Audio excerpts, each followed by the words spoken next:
We are already feeling the effects of the huge economic impacts this shutdown has here at home. It's really extensive, and it's revealing itself in ways well beyond the closure of those non-essential businesses. News 3's Steve Wolford is live in the south part of the valley right now with a closer look at the fallout. And Steve, it's not positive tonight. Well, no, but, it's like everything else. We will get through this, but for now, you kind of have to think of the COVID-19 shutdown on the economy like a big rock hitting a pond, a very still pond, and then those ripples all fan out. And as they spread out, and the longer the closures continue, they'll reach more people in ways that we might not be thinking about right now. These are tough times for small businesses around the valley deemed non-essential. And if they're not able to hang on until the end of the shutdown, David Branna of Vegasnomics says it could set a number of serious problems into motion. They're not able to pay their bills. That then has a knock-on effect on the landlords. The expectation is that the federal government can step in. However, at the same time, state and municipal governments are now having to cut a lot of their expenditures because they're addressing COVID-19. As tax revenues from small businesses diminish, we get fewer government services. The $2 trillion COVID-19 federal bailout will provide loans for small businesses to keep going, but they are not getting those loans quickly enough, so they're not able to pay their rents. If those landlords do not have enough capital and reserves, they could eventually get their properties foreclosed on by the banks. And Branna says the snowball effect could eventually jeopardize many of the 500,000 employees across the state who work for small business owners. Overwhelming spirit is one of cooperation with tenants. Natalie Wainwright with Logic Commercial Real Estate helps small businesses lease office space. She says for now, landlords are working with tenants and banks are trying to help the landlords. She's also optimistic because key lessons were learned through the Great Recession. Major Las Vegas landlords and investors have been far more conservative than in the past, let's say pre-2008.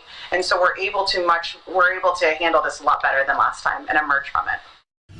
Giving each other space, masks and gloves are important tools to fight the spread. And we're seeing more people wearing them around the valley, kind of the new fashion you'll notice at grocery stores, gas stations, and other essential locations. But are you using them the right way? And even more importantly, are you taking them off the right way? News 3's Tiffany Lane brings us a quick lesson from people who know, local doctors. Medical professionals around the world stay busy with patients infected with COVID-19. One of those doctors is Christopher Viscopoulos, ICU director at Southern Hills Hospital. The virus is currently transmitted primarily via respiratory droplets. What that means is an individual who is positive for COVID-19 might, say, sneeze or cough, and what they do is they inject out into the air viral particles. You can catch the virus if those particles that linger in the air up to 3 hours enter your nose or mouth. Dr. Dahlia Wax, a board-certified family physician, demonstrates just how much contact we make with our face without even realizing it. Touch the computer again, fix our hair. Sometimes we'll maybe fix our teeth. We might eat something, drink something, glasses, put our glasses on. Something doctors want to make clear. The virus is not getting into the human body by just skin contact. For example, if the item I just bought at the store is contaminated, I can't get COVID-19 just by touching it. I can, however, get infected if I touch my face before washing my hands for 20 seconds. Gloves can also be key in stopping the spread if you use them right. When they remove the glove is to take the distal aspect of the glove here and then peel it off, turning it inside out. So again, the concept is that the viral particles are on the outside of the glove. Masks can also provide a barrier in two ways, from the virus transmitting from a person with coronavirus or for a person trying not to breathe it in. Using the elastic, either to remove it on one side and then come over to the other like this. Take it off like this. If you take it off like this, you basically just, again, touch your nose, touch your mouth. And those masks can be reused if taken off properly and even washed. Reporting in Las Vegas, I'm Tiffany Lane with News 3. All sectors of the News 3 team want to pause for just a moment and let you know if you are watching this from one of our hospital emergency rooms, you're taking a break as a doctor or nurse, we are doing just a tiny thing. We're wearing blue tonight as a way of saying we're with you and we appreciate you so much. Because when we all heal from this, we want to get back to the games, right? Oh, man, we want to get back to the games. We want to get back to me standing next to the desk, Yeah. next to you and Kevin and everyone else. Absolutely. But we definitely support our health officials out there. Now, folks, it appears that Dana White he's done it. He secured an unnamed island to host the fight for UFC 249. He's also completed the entire UFC 249 card with Justin Gaethje and Tony Ferguson as the main event. Now, I've been fortunate enough to speak to two of the fighters on this card, men that have had makeshift training camps. Heavyweight Francis Ngannou, easy enough for me to say, and Uriah Hall, who's taking on Ronaldo Sakurai Souza. It's your classic matchup, striker versus grappler. Yeah. I don't know why they're sending all these grapplers, man. Like, I don't like fighting grapplers. They're boring. It's like, I don't want to hug you, bro. Let's fight.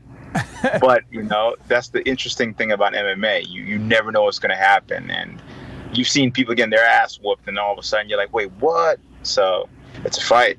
He's going to show up to fight. I'm going to show up to fight. And I'm excited about it. All right, folks. Now, it's well known that the Nevada Boxing Commission is the best in the world. Now, it's only right since Vegas is the fight capital of the world, of course. Now, recently I had the pleasure of speaking with Robert Hoyle, an Air Force veteran and a trailblazer in the fight game, as he's the first ever licensed judge and referee in the state of Nevada. How does that make you feel to know that you accomplished such a goal, to be the very first one? You feel like you're the luckiest man on earth. It's one of those things that, most officials in Nevada are licensed as one or the other. Some states do both.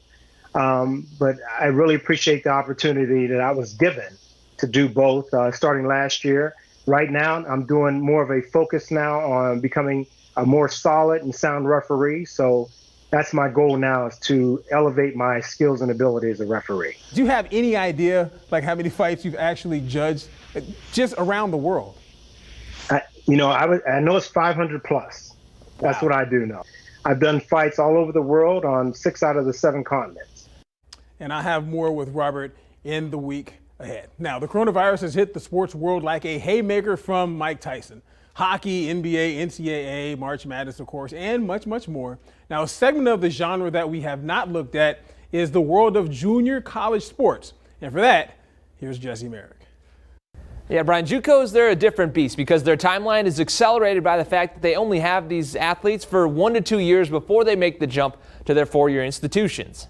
And for the CSN baseball team, this stoppage in play really hurt a group that had a lot of solid sophomore talent. We had a guy that was going to be 94 to 96 up to 98 with 4 pitches. It's going to University of Arizona as our number 1. Our number 2 was 92 to 94 up to 96 with 3 pitches as our number 2. Our number 3 is going to USC with a devastating changeup. Okay, and our number 4 just wound up signing with University of Southern Illinois. There was an 87-89 mile-an-hour left-hander. When it comes to a 3-day tournament to get to the JUCO World Series, you gotta like their chances with a rotation like that, not to mention a lineup of guys loaded with D1 offers and a team batting average of over 300. In junior college, you only get that group of kids once every blue moon. So for us, this is a really tough pill to swallow. As far as long-term effects on JUCO baseball goes, Coach has a really interesting theory on what could happen. I believe there may be more kids from high school that are going to want to go to junior college now because they want to keep their draft status available. If they wind up going to a Division I, they have to finish their junior year, turn 21 years old. So now, with that draft being minimized and limited to 5 or 10 rounds, I think the junior college game is going to have a lot more higher-end draftable players than it ever has. Reporting for News 3 Sports, I'm Jesse Merrick. The Video Vault this morning, here's Tom. Right now, we're all dealing with real worry about what's in the air and on surfaces. 15 years ago, there was a scare about what was in your food, which turned out to be a hoax. It started with the claim of a woman who had taken her family to a fast food restaurant in San Jose. She screamed, she cried, she threw up. It's just nasty. Genesis Ayala said her mother Anna had ordered chili at Wendy's and ended up biting into a human finger. Could you see a nail? Yeah. Yes. You saw a fingernail. The Las Vegas resident may have been hoping for some sort of settlement payout from Wendy's, but didn't anticipate the intense scrutiny. Once you determine that it's a human finger, which we have, then the issue becomes one of, is it an industrial accident? Is it an unreported homicide? Where's the rest of this body, or where's the owner of this finger? So that's what we're trying to find out. The reports also rang a bell for employees of Lamb Asphalt here in the Valley, where there had been a recent workplace accident. All of a sudden, the tailgate just automatically went up and caught his hand. And he had gloves on and everything, but then everybody's running around in the office. We need towels, we need towels. The guy got his gloves back and the fingertip was still inside them. From there, police say the injured man gave his finger to one of his co-workers, James Placencia. Placencia was the husband of the woman who said she bit down on a finger. But today, San Jose police are saying that never happened, and they're on to Ayala. The jig is up. The puzzle pieces are beginning to fall into place, and the truth is beginning to be exposed. Family and friends who had been friendly with the media soon became defensive of Ayala. She's tired, she's exhausted, stressed out, and she is getting a little angry. Ayala and Placencia would be tried for the attempted extortion, while Wendy's managers around the country worked to win customers back. All weekend, Friday, Saturday, Sundays, free Frosties on us. Ayala was sentenced to 9 years in prison and served 4, while Placencia got 12 years. Ayala has actually been involved in at least 13 different civil actions, some of which received cash settlements. Most recently, she did time in 2013 for filing a false police report and being a felon in possession of a firearm.